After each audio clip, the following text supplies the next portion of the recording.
Just do it. Like,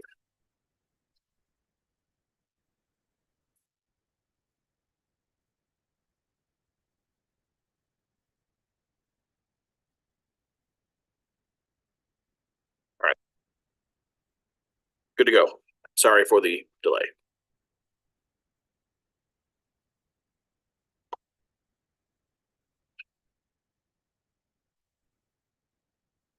Good afternoon, everyone. Let's call today's Board of Trustees meeting to order at 4:02 p.m. Trudy, if you could please call the roll. Bukowski. Present. Epic. Here. Back to me. Here. Dudley. Pismo. Here.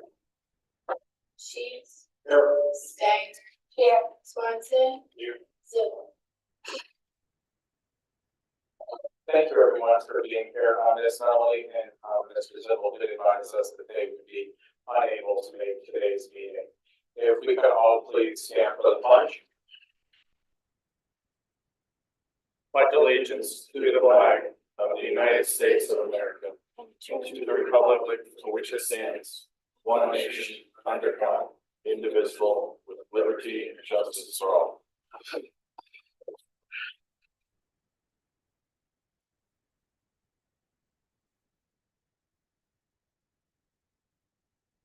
And at this time, Ms. Stanger, would you please read the mission statement? Laketran is committed to providing quality public transportation services to all Lake County residents, with special emphasis on meeting the transportation needs of seniors and people with disabilities. All right, I appreciate everyone's flexibility. Obviously, we're in a different room, getting used to a little bit different of a setup right now. Are there any public comments in the room? Seeing none. At this time, is there a motion to approve the Laketran Board of Trustees Board meeting minutes of January 29th, 2024? So moved. Motion made by Mr. Swanson. Is there a second? Second. Seconded by Ms. Stanger. Trudy, if you could please call the roll. Epic. Yes. Back to me. Yes. Pismo. Yes. Sheets. Yes. Stanger. Yes. Swanson. Yes. Excellent. At this time, then, I will turn the meeting over to you. Yeah, so thank you very much. We have a presentation from representative from the Auditor of State's office, Katie Simo. I hope I said that right. To recognize Lisa and her outstanding career that she's had with us. So as you all know, this is Lisa's last board meeting. We are unfortunately saying goodbye, and she's opening a new chapter in her life, which I think she's very excited for. But throughout her time here, she's done an amazing job, and such a good job that the Auditor of State drove all the way from Columbus to recognize her. Hello, everyone. My name is Katie Simo. I am the Northeast Ohio Regional Liaison for our Auditor of State, Keith Favor. I'm happy to be here today. I actually have two different things for Laketran as well as the the first is that, oh, sorry. That was, not loud, so. The first is an award, the Auditor of State Award for distinction that we have to present to Lisa, Laketran, and the Finance Department here. It's for fiscal year 2022, which I know now being in 2024 sounds like forever ago. However, obviously, an audit can only take place after the year after that fiscal year. And so this would really be something that was for us. So with that, I'd like to just say thank you and congratulations for the Auditor of State Award. Only about 4% of our clients, and we have about 6,000 clients in the state of Ohio receive this award. So it's not something that we hold lightly. It's something we don't give out very often, and we're always very excited to be able to present our clients with these awards. We know that it takes a village, so thank you to the board, Laketran, and the Finance Department for all the hard work that you guys put in to be able to get this award. And we can all that you guys spent here at Laketran. So congratulations. Here's a little preview of that.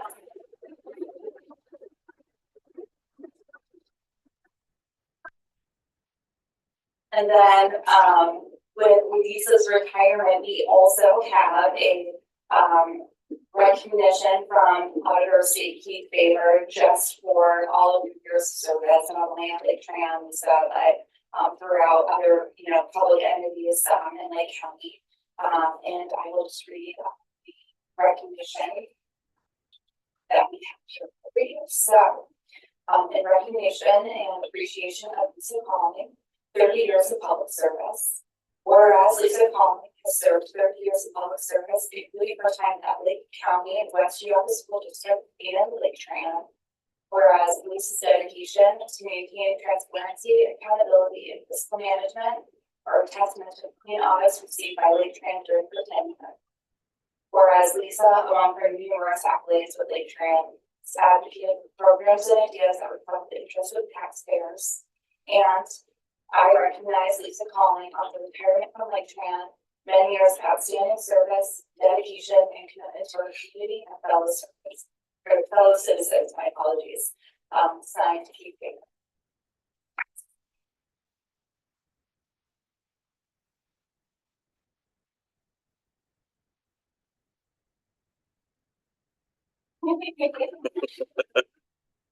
Congratulations.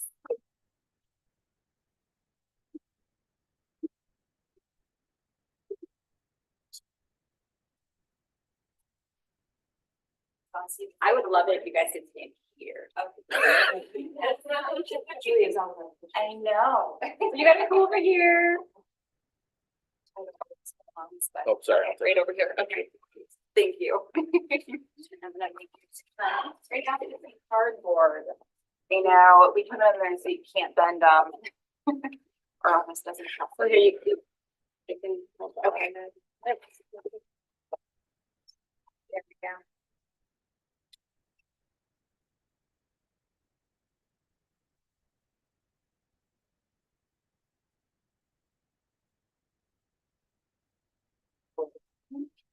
I'm gonna have Stephanie and Megan come up. They're gonna hate me, but that's why I do it now and don't ask before. She does it in front of people. She can't say no. But yeah, they're about to.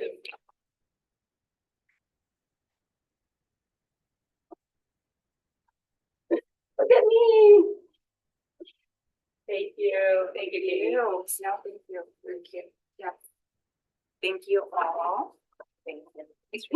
Well, You can step there for another minute. we also made a proclamation from the board, hopefully, for Lisa's hard work. So, Lisa, I think everyone recognizes the amount of hard work Lisa has put into this organization, and she touched us in every single way financially and made sure we were doing what we were supposed to do. So, congratulations.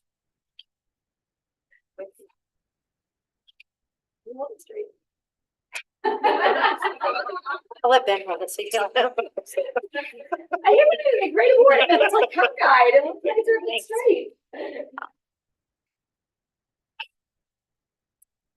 Oh, and we also have them for you from the staff. Yeah. Say, where were the flowers there? And you know what? Their plans, you can continue to plant and think about it always when we continue to grow your house.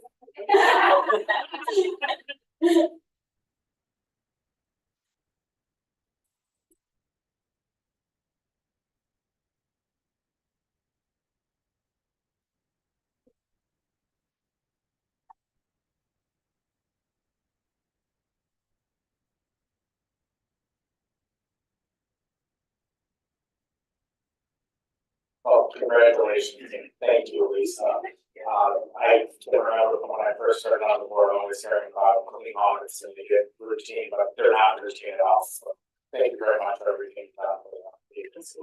Thank you, guys. I appreciate everything. I told Julia not to do nothing. She doesn't listen. Well, on that happy note, it looks like we're going to turn the meeting over to you for the financial report. So actually, we're going to have for the first time. So Lisa's here to support, but I think Matt is actually going to go take us through the financials today as as the handoff kind of occurs. All right, thanks, Ben. This is the first time addressing this audience. I just wanted to make brief comments where we can start. First of all, extremely excited and happy to be here. And the few weeks I have been here, I've been thoroughly impressed by the commitment of this team, their knowledge and dedication. It's truly something we hold part of it. So, as I said, thank you, Lisa. She spent the last few weeks training me. At that time, has been so very much appreciated. So that said, getting into the financials, this is the December year-to-date financials. Starting with operating revenue, we are favorable to budget expectation. Just under 32 million, coming in at 31,862. Also favorable in the operating expenses, 22 million compared to 24 million. We had about 2.9 million of our local portion of the capital expenditures. As a reminder, that's our 20%, give or take. All contributing to a favorable net income of 914,000 versus the expectation of budget. The next slide is an illustrated breakdown of the detail of those items. As you can see on the revenue, we exceeded expectation on every category, which is positive. The primary driver of the expenses, the favorable expenses, were the wages and benefits and the fuel and supplies. I'm going to pause here for a moment. If anybody has any questions, if not, I can move on.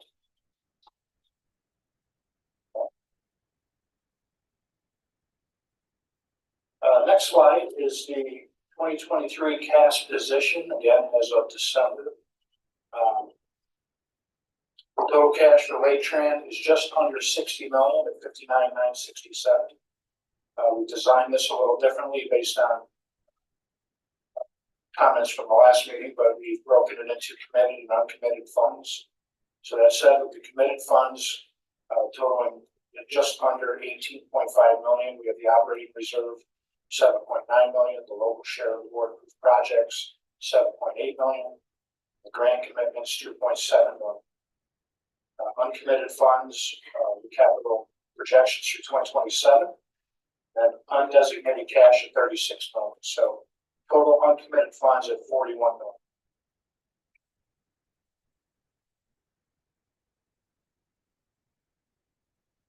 Going to move on to the STS, summary of revenue and expenses. Small amounts, relatively speaking, but unfavorable on the year-to-date revenue, slightly favorable on the expenses, and the detail of those in the next slide. As you can see, the fair revenue compared to expectation was off the mark. In terms of the expenses, somewhat unfavorable on the wages and benefits, and favorable on the services, but overall favorable by a little over $6,000.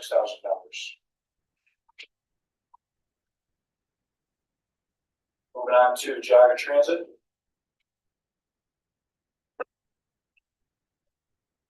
Favorable operating revenue, favorable expenses, contributing to a $475K favorable net income. Detail of that is on the next slide. Again, this illustrates the fair revenue was favorable in expectation. Federal and state revenue was favorable as well. Considerably favorable on the expenses, primarily driven by the services and software and fuel and supplies. Again, overall, 400K income, considerably favorable versus expectation. Pause here if anybody has any questions.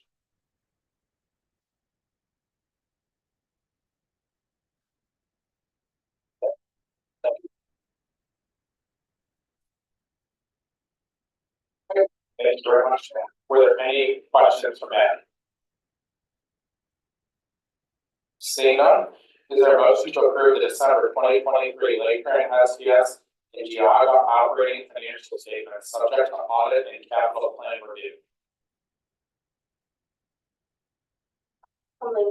Motion made by Ms. Stanger. Is there a second? Seconded by Ms. McAfee. Trudy, if you could please call the roll. Epic, Yes. Anthony, Yes. Peaceville, Yes. Sheets, Yes. Stanger, Yes. Swanson. Yes.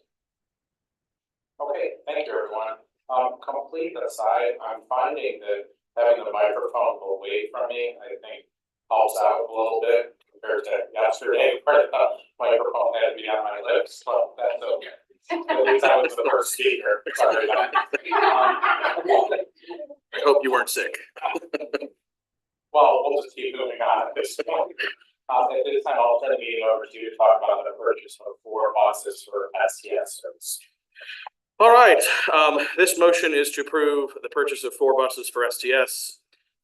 This is really a result of the strategic planning activity that the board engaged in September. As we all recall, the board voted to move forward with STS, and we essentially moved forward with the procurement right after that. We launched STS with 4 2004 MCIs. They're now 20 years old. Just a reminder for what STS does is, it does things that Laketran can't per the Federal Transit Administration. So we provide service to senior centers. We do shuttles for various organizations around the county and nonprofit organizations. The main reason that this is an issue is, these buses being 20 years old, they're very difficult to maintain. They're decreasingly reliable. And it's very expensive. So as we all talked about, trying to make STS function a little better, more solvent, better operation in general. Buses are one of the keys to making that a reality. We went back and forth a lot in this process. We learned a lot. Originally, we set out to buy what I would call just like a large dial ride. Halfway through, we got thrown a curveball where we thought a different bus might be a better solution. After investigating it, it didn't turn out to be a better solution. And so we went back to our original plan, which was a larger dial ride bus. So yes, kind of follow your gut instinct in the end of it. But we got bids from 4 companies or from 3 companies with 5 different vehicles. One of them really missed the mark on the procurement, which was Myers. Tesco provided us 3 options. One of them was the one we stopped and thought maybe this is the bus. Turned out not to be. Ultimately, in the review process, the Tesco bus with a special order chassis is the best application for us. So a special order chassis to us, it doesn't mean a whole lot in the end. It means there's a different engine and brake setup than their standard one. It doesn't really change the price that much, but is long term is a much better vehicle. And so just kind of for a picture's sake, this is what the bus is. So this format of vehicle is just a cheaper way of providing sort of MCI style service. It won't be quite as quiet, it's not as nice. It still should be a great vehicle for the purpose, and it does save about half the cost of an MCI. So it should be a great solution for STS. It's very cost effective as far as buses go. And we before we picked the seating layout, we did an analysis of what our average passenger loading was on all the trips, and that was right around 32. And so this bus has the capability to fit 33, which should accommodate, I believe it was like 92% of all the trips that STS provides. So we think this is a pretty good solution. It's well under our original budget. We originally were thinking this would be a $2 million purchase, ended up being 1.6. So we're very happy we came in pretty far below budget, and happy to answer any questions. I know that after the board voted to keep moving with STS and we communicated with the senior centers that new buses were on the way. They're very excited about that. That's one of the few things the seniors complain about the service is they really would like some newer equipment. So I know they'll be very excited to kind of see this take place, and this kind of wraps that particular item up from our strategic planning initiative in September. I do have one question. So I'm not reading paper, but it said, I believe that STS was started with 4 NCI buses and 1 dial ride bus. I did note the equipment that's being used is 20 years old. Is there any advantage to buying 2 buses now, waiting a few years, buying 2 more, so there's a rotation or a life cycle equipment, or is it the buses that are in there now are past their life? It's just that new equipment is needed now. Yeah, in an ideal world, you would want to rotate equipment and buy, 1 bus here, one bus there, one bus there.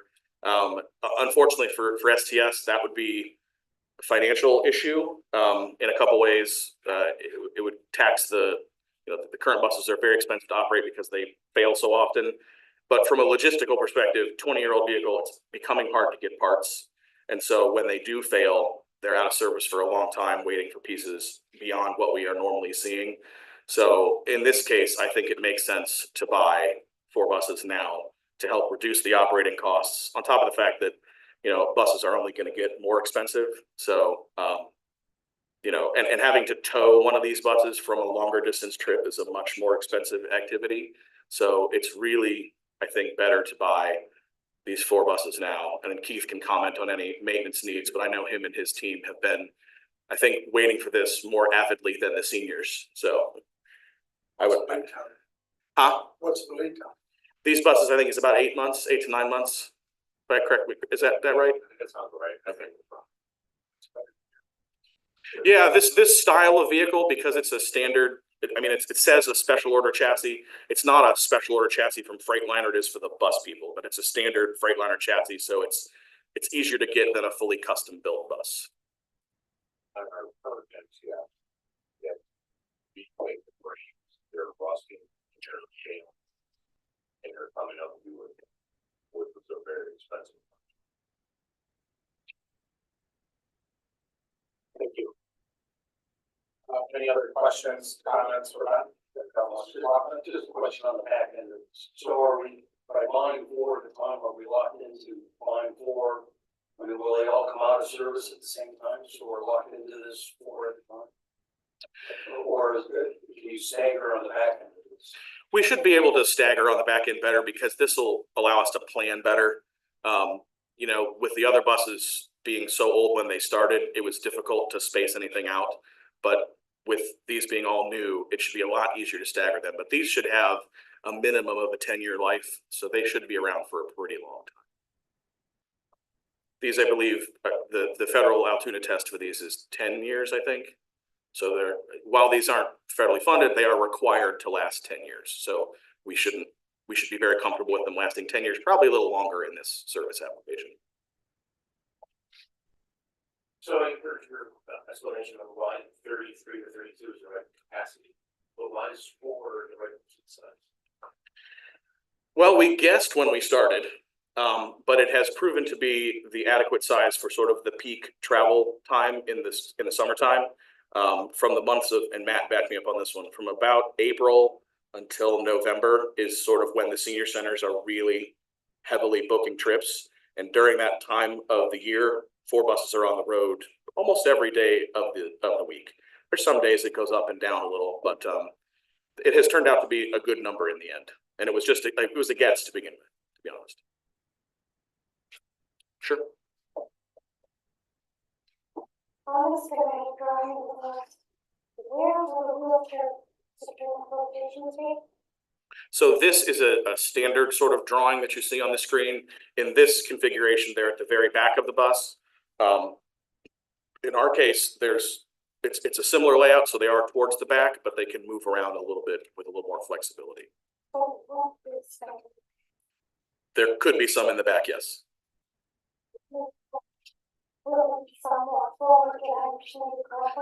They won't be as forward as in a dial-a-ride bus, but there will be some slightly forward of this. Away from the wheel? Yes. That's awesome. Yeah, there also is we opted for sort of the upgraded suspension on this bus to try and deal with the fact that we know being in a wheelchair over the axle is an uncomfortable place to be. And so we talked to the manufacturer. Well, when we did the pre-bid meeting, we spoke to the manufacturers about the fact that that was a significant issue for us. And we asked them to propose to us some optional suspension changes instead of just regular leaf springs that a truck might have to make the ride more comfortable. Suspension may help some, but you get quite a balance with those. You can't do it in those things. You know what I'm saying? Yeah, If you don't ride in the back sometimes. yeah, I mean, this is just the best sort of layout to meet all the needs sort of together. you expect that these would be used in dial-a-ride at all? No, these would not be used for dial-a-ride. So it's, they need to be accessible, but it's not necessarily an issue for almost like around every passenger. There are some seniors in wheelchairs that take trips with the senior centers, but it's a much smaller percentage than the people that use dial-a-ride. So there are still wheelchairs on these buses, but not at the same level that they are for regular dial-a-ride. Thank you. Question. Sure. Can these buses be used for anything else other than just the SDS? Looks like it's a key bus to the. Yeah, I mean, they are predominantly for STS. STS has more flexibility built in it to it than our regular service. So if we needed to use them for other things, we could. Their other primary purpose would probably be something like a run to downtown, some kind of shuttle, or there are occasional times that we have dial-a-ride trips for big groups that these could do. But generally STS and Laketran are kept pretty separate. If we said, hey, someday let's get rid of STS, there are ways we could roll these into the fleet and use them so they wouldn't just be sitting around. Yeah, there's a couple different ways. They could, in theory, replace an MCI on park and ride service. They also could do some dial-a-ride. They wouldn't be the optimal vehicle for it though. But there wouldn't be the most flexible ways to put them into the fleet, but there are some ways we could use them.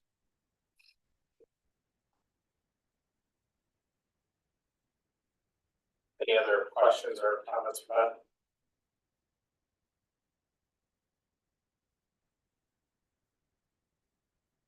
Seeing none, is there a motion to approve resolution 2024-004 authorizing the CEO or his designee to enter into and execute a contract with Tesco for the purchase of 4 buses for special transportation service at a cost not to exceed $1,640,000. Motion made by Ms. Sanders, is there a second? Second by Mr. Peterson. Trudy, if you could please call the roll. Epting, Yes. Anthony, Yes. Eastman, Yes. Sheets. Yes. Stanger. Yes. Swanson. Yes. Thank you, everyone. Next up, I will turn the meeting over to Ben to discuss same-day dial-a-ride service. Thank you, Brian.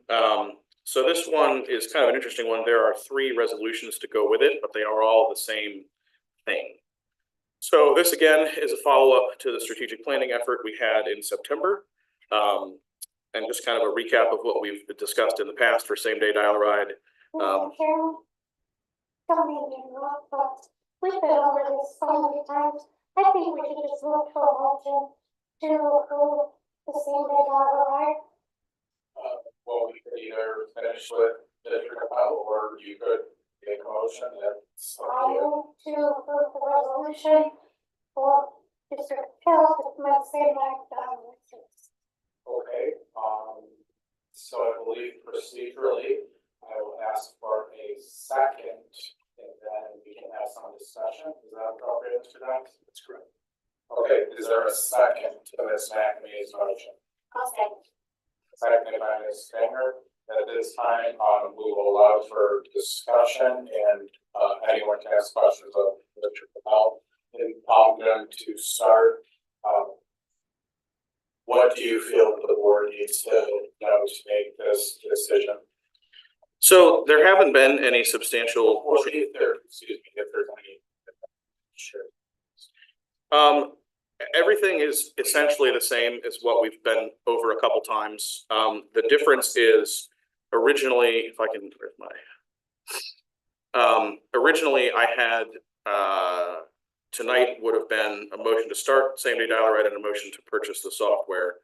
After we talked about it internally, we all thought it'd be a good idea to just move the staff part into this, because if you're going to buy the software and start the service, the staff is a critical component. So we thought to make it easier on the board and just sort of more streamlined, we added that to tonight, which is what necessitated sort of the multiple resolutions in the agenda. Brandon and I had some conversation about the best way to accomplish sort of more than one objective And this was the sort of the cleanest legal way to do it. And so that's fundamentally the only change from what we have been discussing. The financial information is the same, the staffing is the same, everything is basically the same that we've been over for the last couple of months.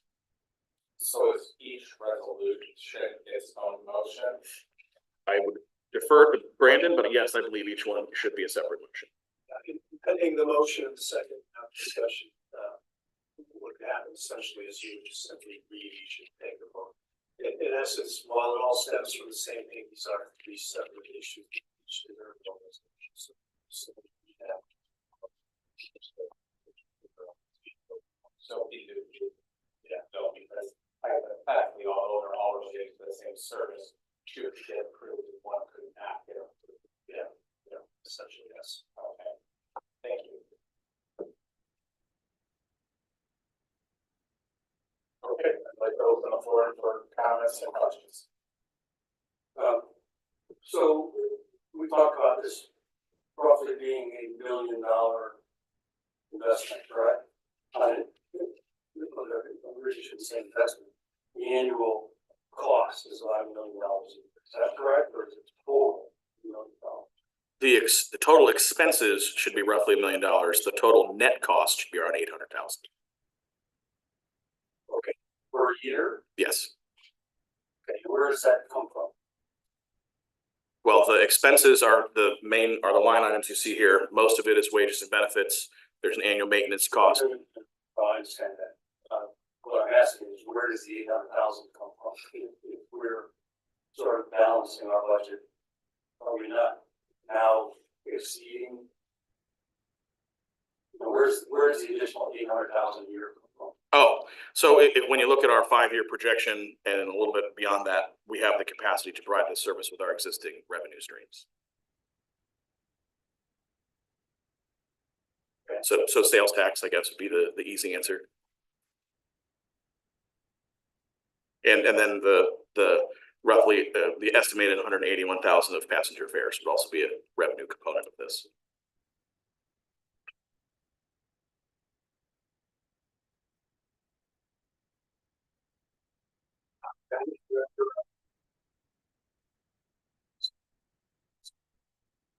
The county's taxi service?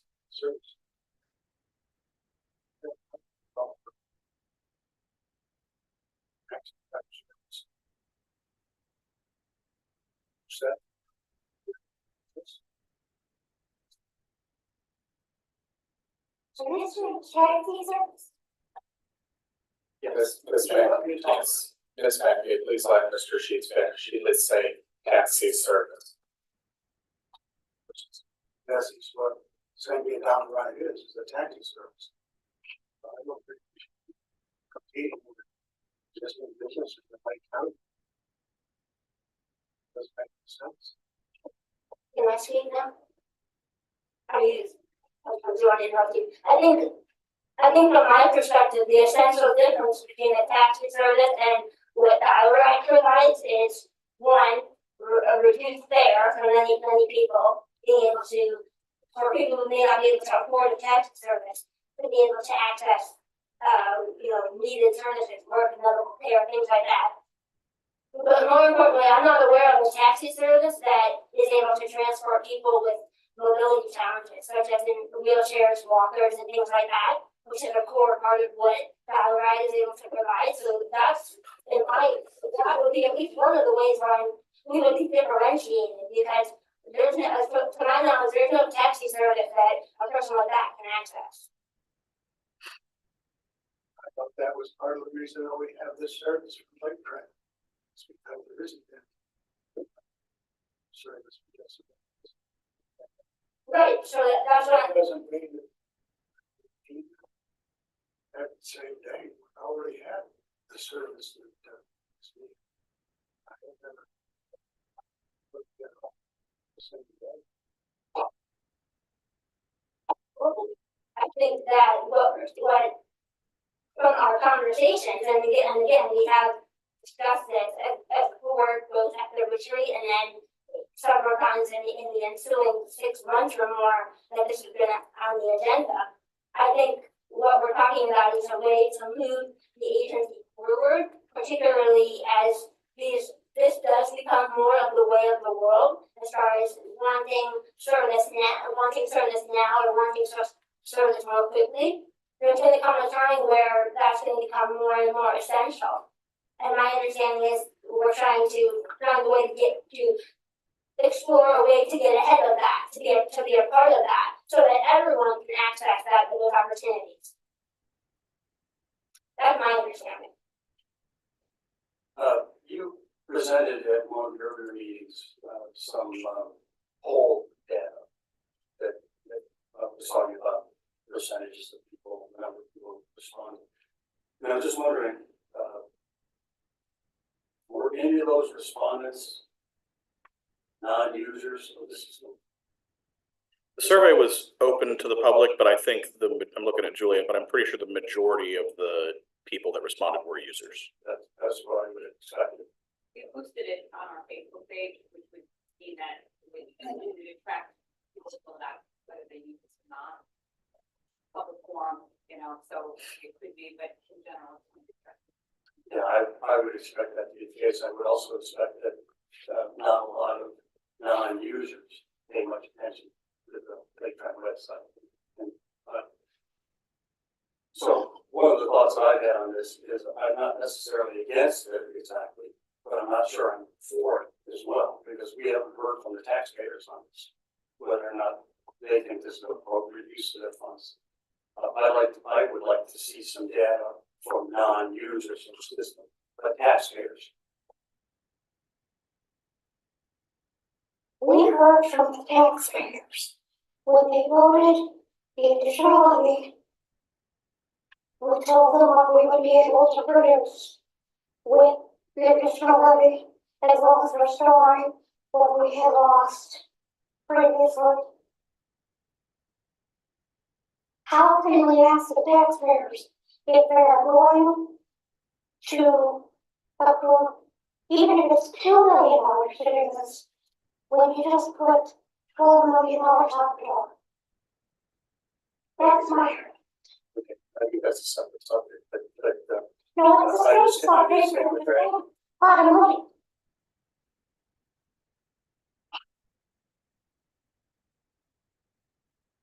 So are you saying that we promised same day service in the build up to the last election?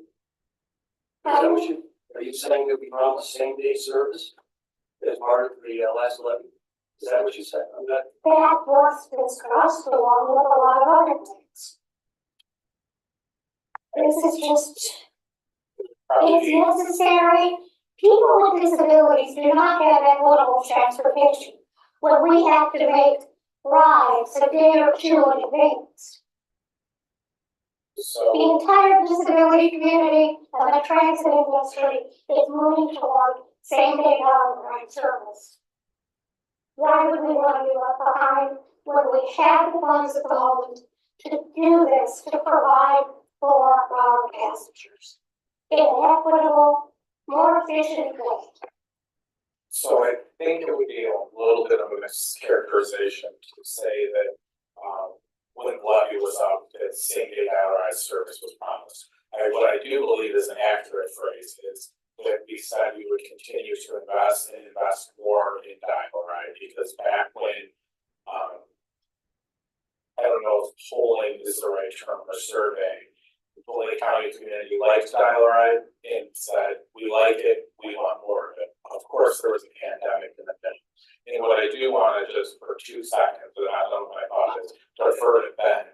Is that somewhat of an accurate portrayal of what was promised in regards to, not promised, but what was promoted in terms of what the agency would do with that? Yeah, when we talked to the community about, do you want more, do you want less? Because it was a question.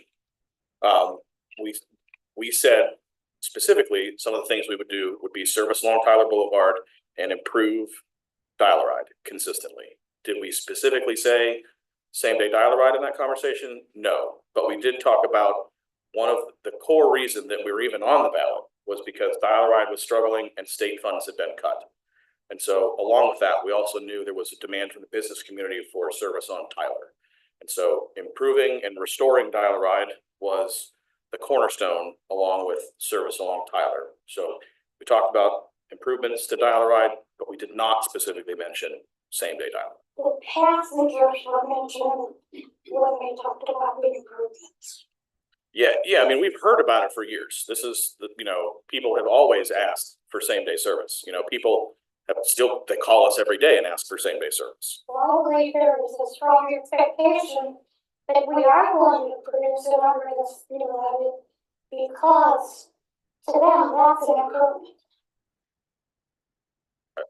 I Whether can't, or not it was addressed in, black and white does not negate from the fact that they have asked for same-day dialogue for many years.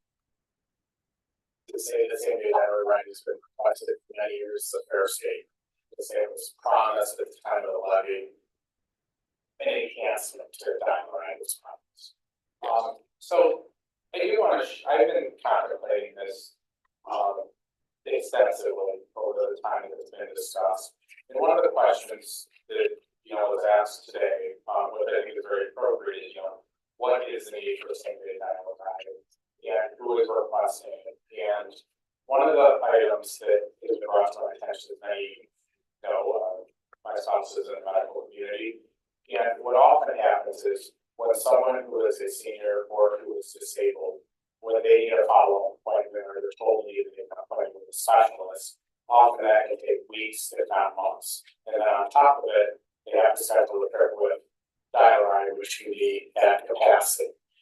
But what can happen is the person can get a call and say, hey, you're not supposed to see you for 8 or 9 weeks, but we can take you today, or we can get you here in the afternoon or the evening. And I think that a service like same-day dial-a-ride would improve the quality of life for seniors and those with disabilities in Lake County. I do believe that as a society, we are trending towards a much more on-demand model, whether it's ordering food or everything people want, they want it now. How many times do you order an Amazon package and it shows up at your house several hours later? I do firmly believe that same-day dial-a-ride can enhance the quality of life for seniors and those with disabilities that don't have some of the same advantages that others have.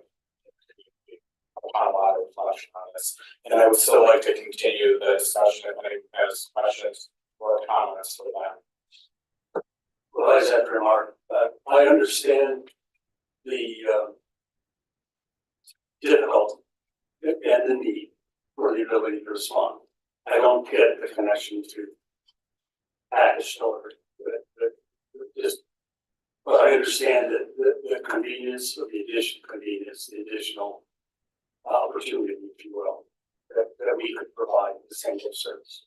But I don't understand getting my meal in 2 hours, but how that connects to this. I think it's just a shift in society that people are becoming much more accustomed to being able to get things at the last minute, maybe a package support example, but we're definitely in a society that people don't want to wait, they want things sooner. I think something else to piggyback on what Mr. Falkowski is saying.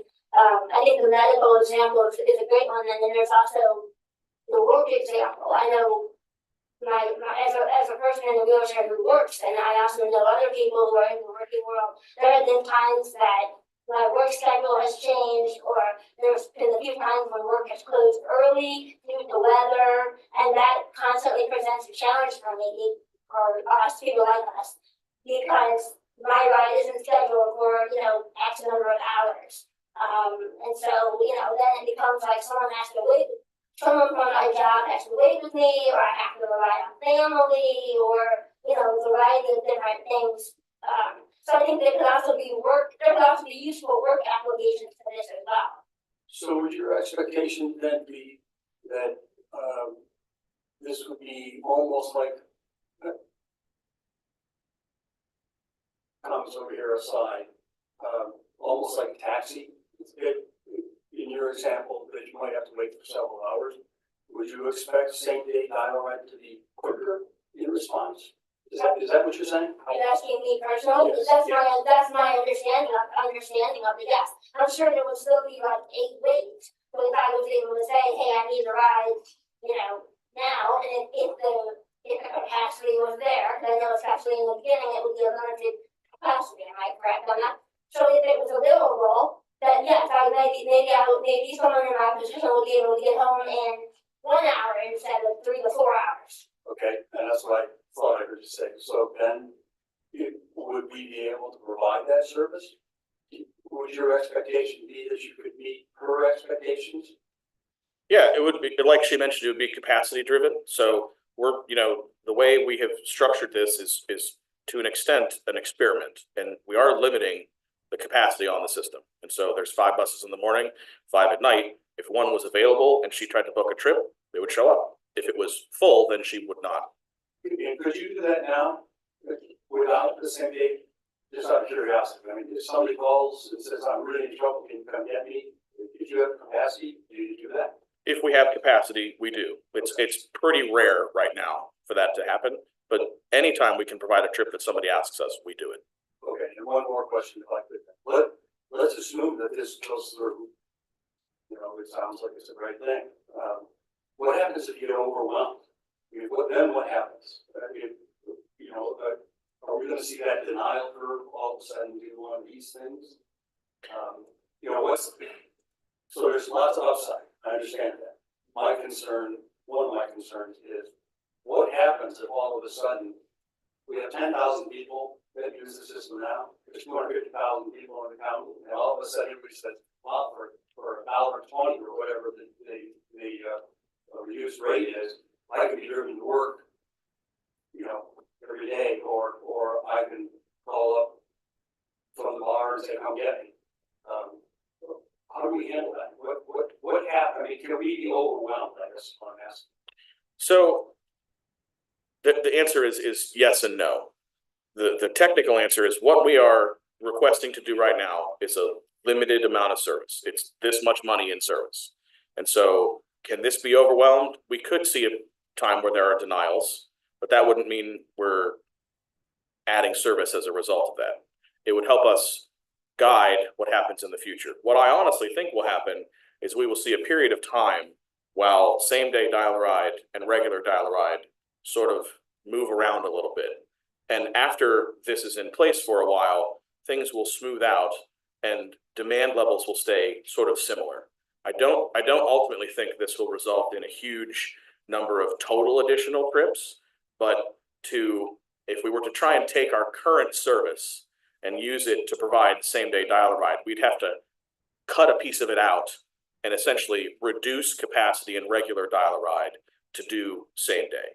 So what I ultimately think this will happen, and I tried to illustrate it with that graph I put up one month of the colored blocks moving around, is that there will be a period of sort of shifting, if you will, within dial-a-ride, where some people will take their existing trips and they'll move them to same-day service and vice versa. But things will settle out over time with service demand not increasing at a huge rate. But to do that, you really need to increase your resources for at least a temporary 3-year period to get that sort of settled out, and you may be able to cut them back down at the end of that period. But we will track denials separately by same day and non-same day and sort of monitor everything as it happens. Because for example, if we see a bunch of existing customers moving to same-day dial-a-ride, there may be a time when same-day dial-a-ride is a little overwhelmed, like you talked about, but call-ahead dial-a-ride has decreased. And so it's not a net increase of service demand. It's just you move it from one place to another. Yeah, no, I understand exactly what you're saying. My question is not that. My question is, what happens if the general public all of a sudden understands that I can ride this for a discounted rate? Well, wouldn't that potentially overwhelm what we're doing? I mean, I understand if you're swapping sure. A and A, A instead of tomorrow, A is today. Sure. Okay. But what happens if C comes in or D comes into the pattern? So to get our discounted fare, there is a process that you have to go through. You have to come to us. You actually come talk to us and essentially get certified to receive that discounted fare. So you can't just click the I get the discount button and receive that reduced rate. So if there are people using it that have that reduced rate, they've been vetted through a process by us. Otherwise, the fare we are proposing for this on a regular basis is $14. So if you called with no disability or no senior status, your fare would not be a reduced rate. It would be a full rate. Thanks for not calling me a senior. But that rate is ultimately set by the board and is flexible. We settled on 14 because that is 4 times what the fare we have proposed, which is $3.50. All of our other regular fares are 4 times the regular fare. So out of county is $5 for senior or disabled. It's $20 for non-senior disabled. In county is 10. This would be 14. So that typically creates a situation where regular dial-a-ride, I believe, is about 98% reduced fare, like 2% normal fare. And so it should regulate itself financially from us being overwhelmed. And if we to your point, if we find that denials are up and this service is very popular, the way we can adjust demand in some ways is to change the fares. If we see that 50% of this service is non-seniors or disabled, then I would probably come back to you and say, we need to raise this fare. This service is primarily for seniors and people with disabilities. We need to raise the fare for everybody else and keep the senior disability fare low. And we'll monitor that when we book trips and stuff, and we can provide reports to the board with that data. Is there any way we can say this is only for seniors and people with disabilities? Same day service?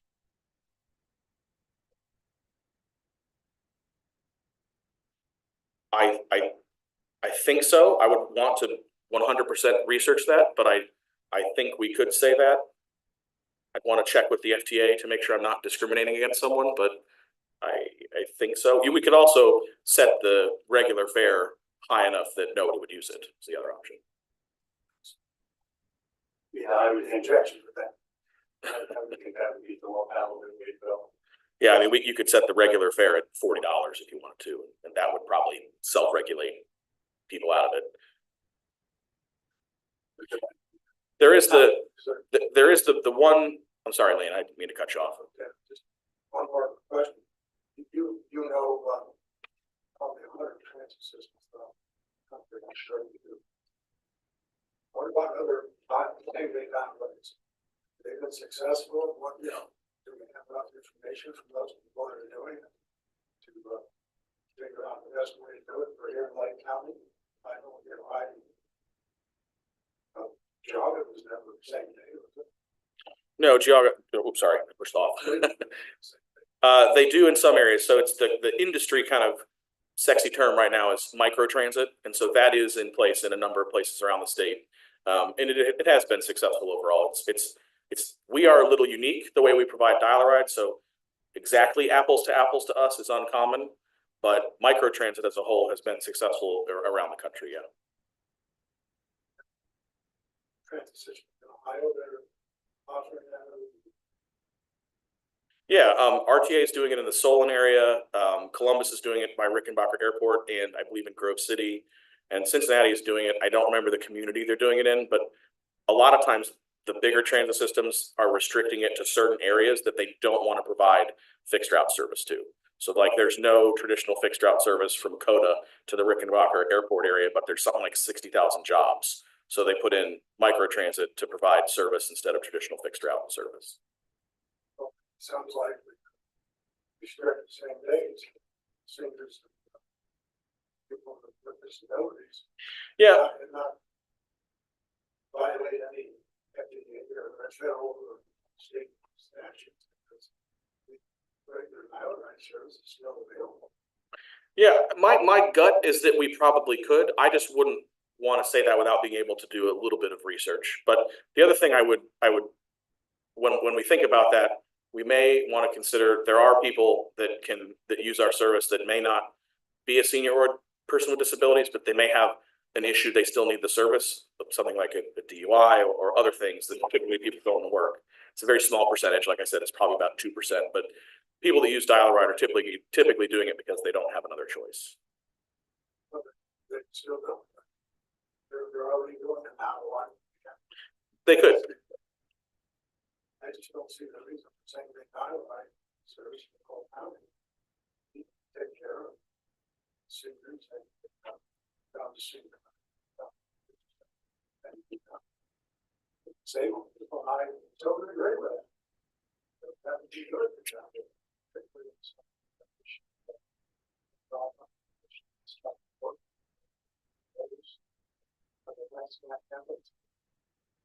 Yeah, that's gonna happen to the rest of the town too, so we're gonna have overwhelming number of people that are seniors or disability people on that day.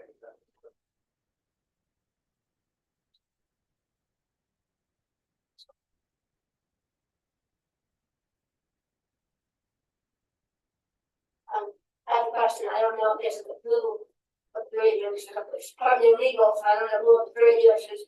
Can we, if we vote on this today, can we vote on this and be able to continue that conversation? Or does that have to be decided before we vote? Meaning, if we vote on this today, and then at a later date, we were to entertain the conversation about should we restrict it? What does the vote today provide? Right, like, The vote they provide, since there's not a motion, second, the vote they provide is exactly what us will bring in the resolution. As is right now. Any service or anything can be changed at any time, in the future, of course. I would just say, so this, there's a lot of work to get this going. And so this starts us, right now, we're not spending time working on it. And so what this does is it starts that process, it starts the software process. The answer to your question is yes, that change could be made very close to before service is launched. So we would still have several months where that change could be made. A lot of this stuff is back of house preparations. And so, yeah. Mike, if you were going to say something. Well, the earlier point, right, community difference between convenience and necessity. And so if we're looking to filter or restrict the use in some way. That's right. To me, there's a difference between convenience and necessity. So if we're looking to confront the use or eliminate use, maybe restrict right based on destination, right? So getting to an appointment is a necessity, getting to food is necessity. But getting home from work is necessity. But getting someone from the entertainment district on Friday, that's convenience, right? So instead of filtering on the person or their abilities, part of that discussion is destination. Yeah, the FTA has certain set of guidelines for what restrictions we're allowed to put in place and not in place. And so what I can do is give the board, for lack of a better term, a menu of you could restrict by this, but not by this, or by this, or not by this. And you could review it and see if any of those are desirable or not. And some you can restrict by trip purpose. So that is one of the options. We have a very similar discussion. When we increased the fares a long time ago, because we had the situation where when the price of gas went up, we had more able-bodied riders, no disability, not seniors, on the bus. They were coming from Geauga at a parking place in Kirkland, where they were picked up by another ride and taken to work. And there was a fellow on the bus at the time who was bragging that he saved a lot of money. And what it amounted to when we had the service changes in 2009, the full adult fare went up at that point.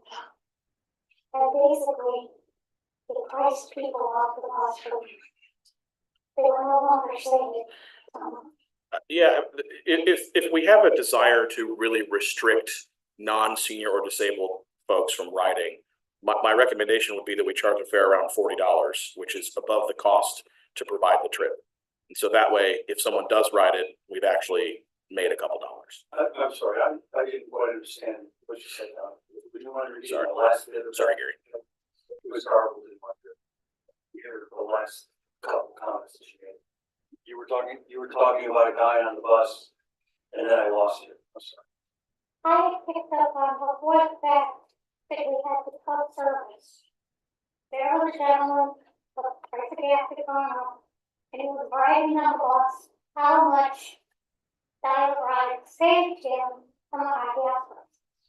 He came up from Geauga County to a place in Kirkland, he had out of the right schedule, picked him up, took him to work, brought him back there, and he went in his car the rest of the way. The cure for that, very simply, when we raised fares, which I believe, Lisa, that was the first time we significantly raised fares, that's when the price went up. Right? Yes. That's when the price for a full fare rider went up.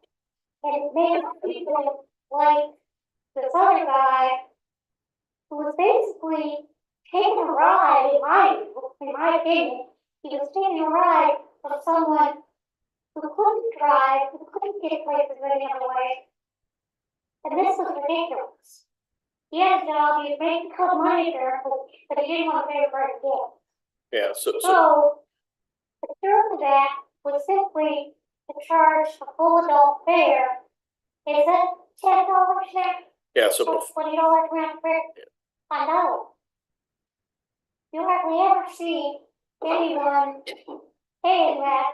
Occasionally they're there. Lisa could tell you how many are full fare riders. I'm sure that's there somewhere, but it did drop significantly as I recall, not. yeah, the tool we have traditionally used to protect the service for seniors and people with disabilities is increasing the regular fare. And Donna's story is pre-2009 when fares, there used to be just a flat fare for everybody. It was the same, I think it was $1.50 or $1. And we changed it to have a regular fare that was $10 and a senior disabled fare that was $2.50. And that sort of eliminated isn't the word, but it restricted the use of dial ride to really just the people that need it. And that full fare that's $10 is roughly, and I'm looking at Matt and Lisa, is roughly 2% of dial ride ridership. So it is effective in restricting the service to seniors and people with disabilities. So if we wanted to restrict same-day dial ride, I think that tactic would probably be, it's one we've used in the past and one that we could easily use again. I'm sorry to beat this up, I just want to make sure I understand it. So the people that would get restricted or do now get restricted fares have already gone through a vetting process. That's correct. If I showed up, I would pay whatever that full fare was because I have not gone through that. That is correct. Okay.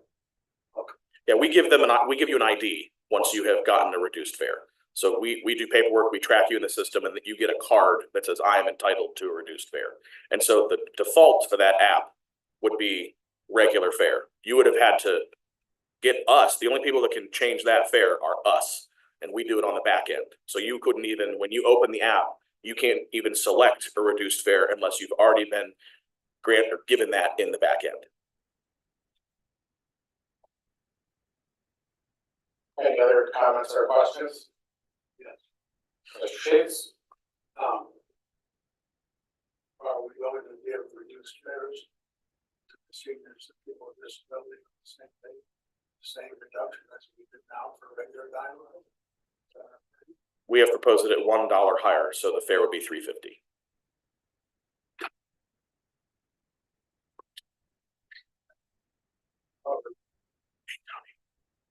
Thing fell off the TV. Oh, my The neck. transmitter fell off the back of the TV and it has turned it off, so. Couldn't we get some information from the dialogue or same day dialogue, RTA or somebody else you know, and then this, rather than us going out next year. Already knows most of them, the kind of things we're talking about here, see what they did about them. Maybe learn from their experience. So we can make the right first time through, but maybe it should be place. it's something that's done. Just don't surprise me. Charge right into it. It's fine.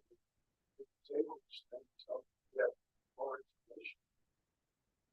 Well,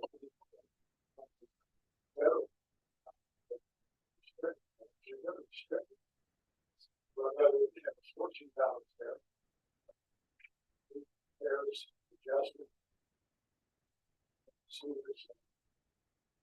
Say, well, they put $25 here, $20.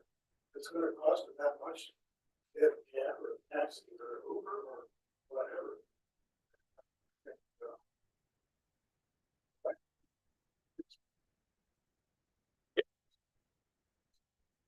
Yeah, so we've talked to our peers about it. We operate a little differently than them, so it's not an exact apples to apples. The 350 fare is the max we can currently charge legally without increasing fixed route fares. So we can't charge, dial-a-ride can't be double the price for a senior disabled person of the fare of fixed route, which is currently $1.75. So we would have to do a little more work and change quite a bit more fares if we wanted to go above 370 or 350. The regular fare though is up to us. So if we want to make it $25, we can. Our peers, because they're using this service to accomplish sort of a slightly different goal, that trying to evaluate the fares wouldn't be a good apples to apples because they are charging $2 for everybody. They don't have the same fare differential because they want the general public to ride their microtransit service. So they want anyone to ride the bus. So it's pretty much all the other people doing microtransit: Columbus, Cincinnati, Cleveland. So it's not exactly the same because they don't operate countywide dial-a-ride like we do. So it's a little different than what they're doing, but similar.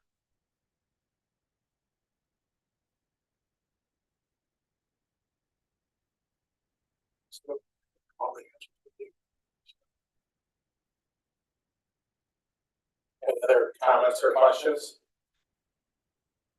Okay, there was a motion and a second for this, and I think at this point we will call the roll, but I will clarify what we're voting on here.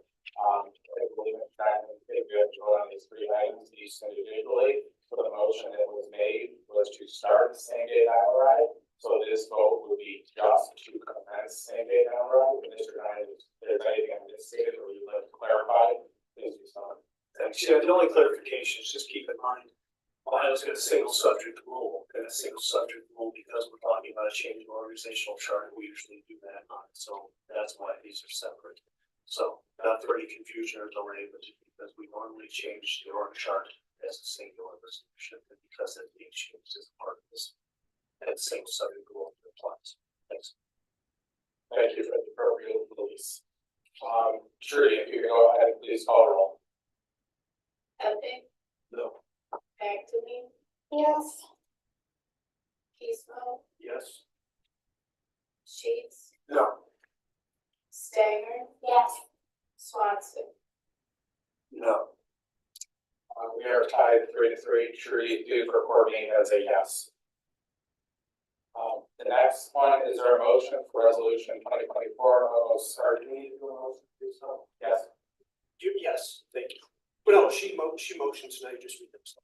Okay, so Trudy, the next vote will be for resolution 2024-006, authorizing the chief executive officer to revise and update Laketran's table of organization as a result of the provision and implementation of same day dial-a-ride services. Epic. No. Back to me, Yes. Peaceful, Yes. Sheets, No. Stanger, Yes. Swanson. No. Trudy, we are tied here again. Please record my vote as a yes.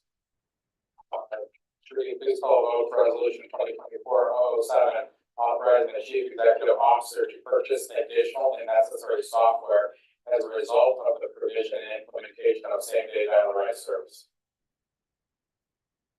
Epic. No. Back to me, Yes. Peaceful, Yes. Sheets, No. Stanger, Yes. Swanson, No. I'm sure you're tired again, please record my vote as a yes. Thank you. I'm going to turn the meeting over to you for a procedural item in our finance. Sure. So this is a relatively simple action item, and this is just as a result of Lisa's resignation and the hiring of Matt Clark. So Laketran has pretty stringent financial controls, all of which require 2 signatures on POs and checks or any expenditures.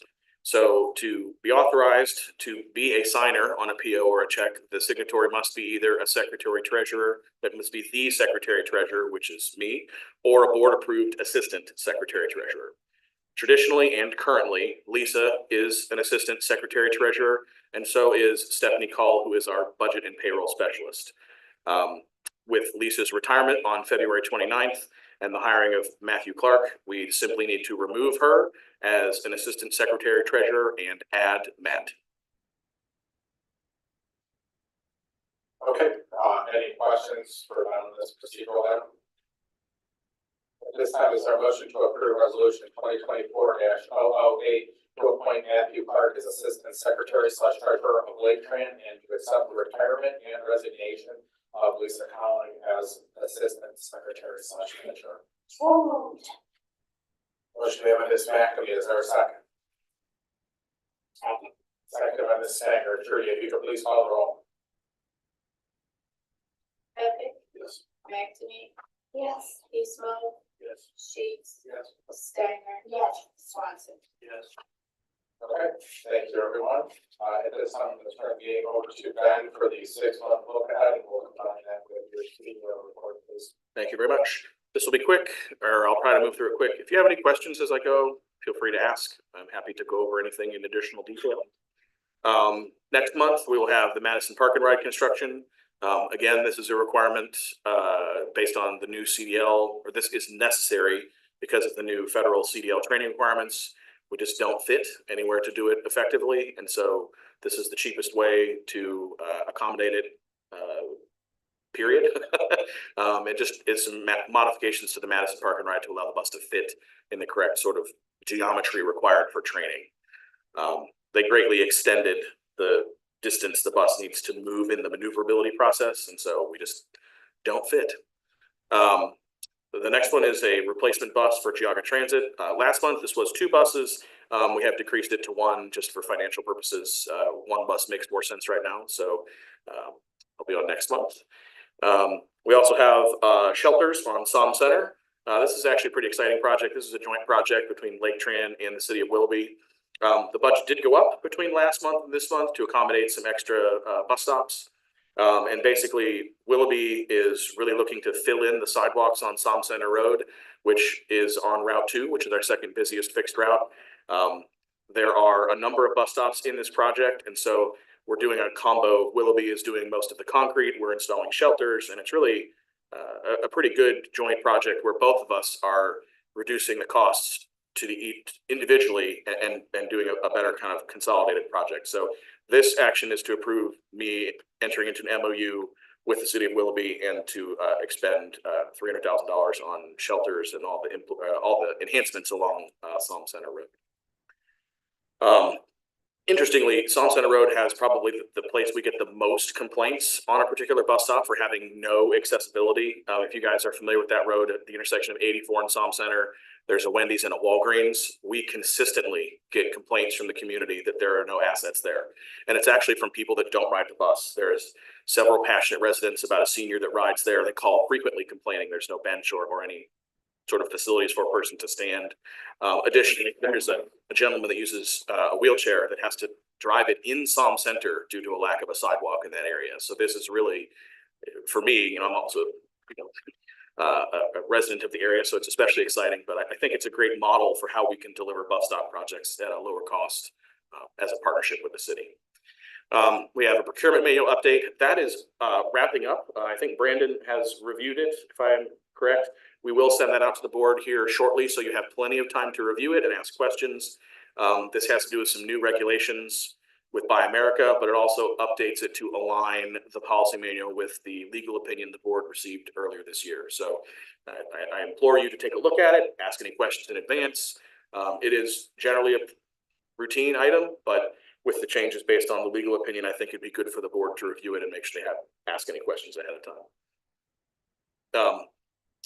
In April, we have the PTAS, which is a routine item to approve our safety plan on an annual basis. We have an upgrade to the gasoline tank.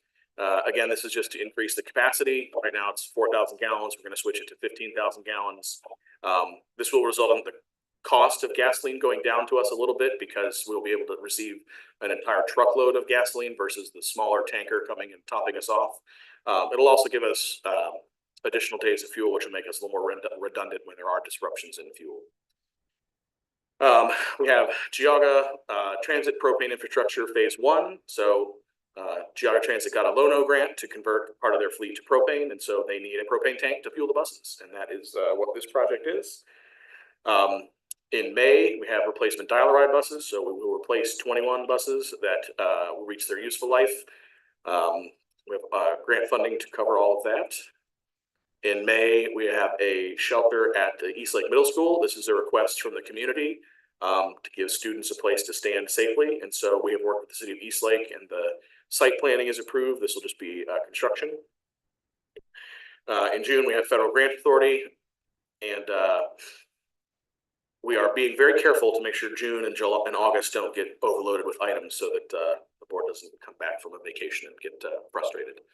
And so in August right now, all we have is a bus inspection contractor. So this is for if the board, we didn't want to be presumptuous, so we're asking the board to approve buses in May. Assuming that happens, then we would go out for a procurement for a bus inspection contractor because the number of buses in that procurement requires an inspector. So we just spaced them out because we didn't want to just assume the board would approve something. Is something that I generally try to avoid. And that is what we have in the next 6 months as of right now. If anybody has any questions, be happy to answer them. I will roll on over to the 6 month look ahead. So HQ project, we have settled into our new space, which we are now in. This is the training room, which is in use every day. And they have finished the last foundations on the bus garage part. Keith informed me they had delivered some roof decking today, so we should start to see a roof on the garage expansion here pretty soon. And they have been proceeding with demolition in the old space. So everything is on schedule as we have expected it. Strategic planning follow-up. So I conducted a town hall with our employees just regarding the sales tax on February 15th. I wanted to make sure they all knew the facts and understood what was going on. So made myself available for about 4 hours so they could come chat with me if they wanted to. Didn't have a whole lot of them chat with me. We put out a memo explaining what had happened and everything. And, I explained to them the positivity of the action. And, I think they all are in line with it for the most part. The IT strategic plan. So our new support desk technician, Devin Donnelly, started Monday, February 1st. We plan to hire the project manager once Devin has completed his training and is fully up to speed in his role, which we expect to happen in the next few months. And HR has started implementation of their new HRS software, which will be a really great thing once it's up and running. Hiring of employees, we have continued to have success with hiring events. We did 3 hiring events last year. This year we have 5 scheduled, I believe. So we are trying to be very proactive this year to make sure we don't run into any employee issues like we did in the past. So we have, really planned and ramped up hiring appropriately, I think. Lastly, the minivans have finally arrived. They were being logoed today in the garage. They actually came and did all of them today, I believe, or they were targeting all of them. They got 8 done out of 10. So that's what they look like. They look pretty sharp. We expect to have those on the road here in the next couple weeks, which will really be great. I think, one of the things we always try to do behind the scenes is always, strive to provide the smallest bus or smallest vehicle out there we can. That's a comment the public often makes. The bus actually to the left of it is also a pretty small bus. So we have continued to put pressure on making the smallest buses we can operate possible. And so these vans will be a great testament to that. Customer engagement. So as part of Black History Month, Laketran partnered with the Lake County NAACP, and we did a reserved seat for Rosa Parks on the bus. This is something we do every year. We block off a seat and sort of honor Rosa Parks. From February 11th to 16th, we celebrated Opta's statewide Ohio Loves Transit and spent a week surprising customers just with a Valentine card, just kind of saying we appreciate you. Lastly, the grant tracker. This is the season for grants, so there has been a lot of updates to it recently. We received quite a bit of money for Geauga Transit especially, and for Laketran. So those are all listed. I would encourage you all to look at the award list here. We did pretty good, and the state has, we'll go into a little bit of a lull for a while. So we probably won't see too many changes, but grants overall are in a good space compared to last year. So that's all of my update. Unless anybody has any questions, I would turn it over to Matt to do a quick, sorry, I have two Matts now, Matt Meyer, to do a quick update of the ridership report. All right, so I'm gonna be quick here. So we're looking at December of 2023 compared to December of 2022. Dialer ride was up to 7%. As far as extended service, we saw 596 early morning trips and 117 evening trips from that extended service. Local routes up 20%, so we're still seeing a very large spike with local routes. And park and ride was 3% above 2022. I would say, that it looks like the trend is headed downward, but that is a cyclical trend. That always happens in December and November, and it will spike back up again in January. January as the whole month was, many of the weeks ran above our 2019 ridership. So ridership in January is, when you see the January chart, should go up pretty dramatically compared to where it is in December. But again, if you look back at previous Decembers, that's a very typical trend. Then denials have gone back down. We saw the new class going on the road really helping with that scenario as well. So like Ben mentioned before, we are trying to keep ahead of this, and we're being very aggressive with hiring and making sure that we are not having any denials like we have seen. That is my report. Okay, did anyone have any questions for either Ben or Matt? Seeing none, let's go into the old business section. I am going to start out with kind of a hot spot, or hot seat, I should say. Did you have any update on where things were with sales tax and what's taken place thus far? And that would be the suspension. It's been sent down to the tax commissioner. Spoke with Alexander Kent there briefly. Other than that, no other update other than their planning process and procedure resolution. Okay, thank you very much. Did anyone else have any old business in the room? No, I have a question for Brandon.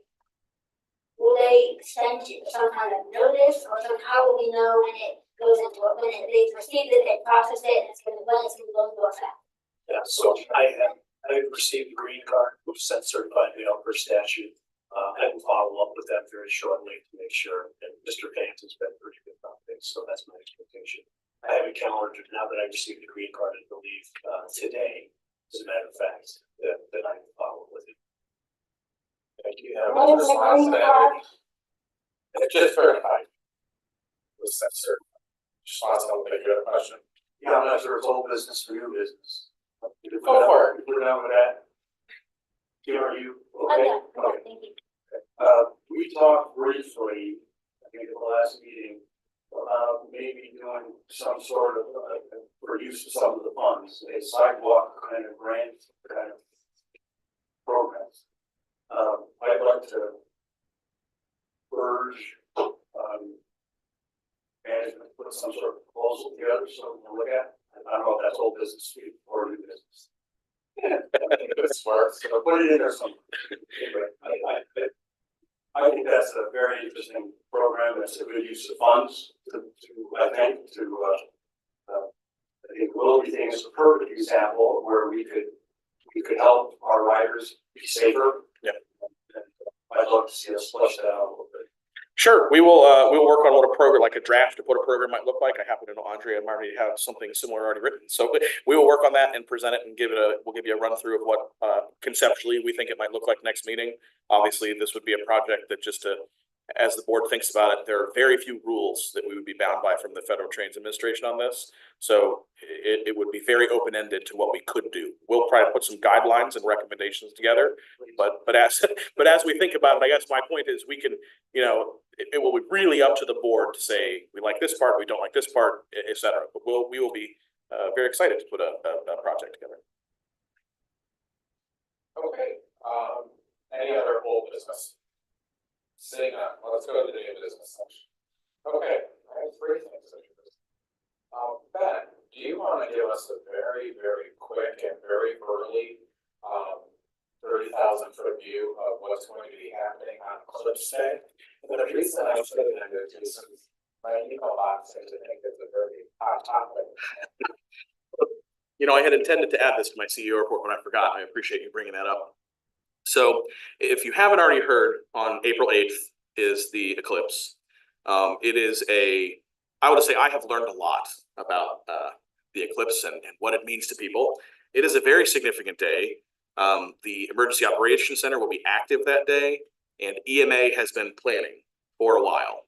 From what we are being told, approximately 300,000 people are expected to come to Lake County that day, in one day. We've talked to our transit peers when this has happened, and most of them have said that the roads essentially shut down and you will be challenged to go anywhere or do anything. They are expecting over 100,000 people at the Headland State Beach, which is more than it can accommodate by a significant margin. And so we have been urging people that rely on us to book trips on different days, do not schedule medical appointments that day. We've been working with Deepwood. They have switched to having an in-service day, so their folks aren't in the community. It is going to be a very challenging day for us and all of Lake County. So we have a survey out right now to Park and Ride. Our objective is going to be to reduce Park and Ride service to either a holiday service, or if we know our customers aren't riding it, down to a demand-only model. And we are going to be probably increasing the number of buses on all of our fixed routes to try and maintain some semblance of on time.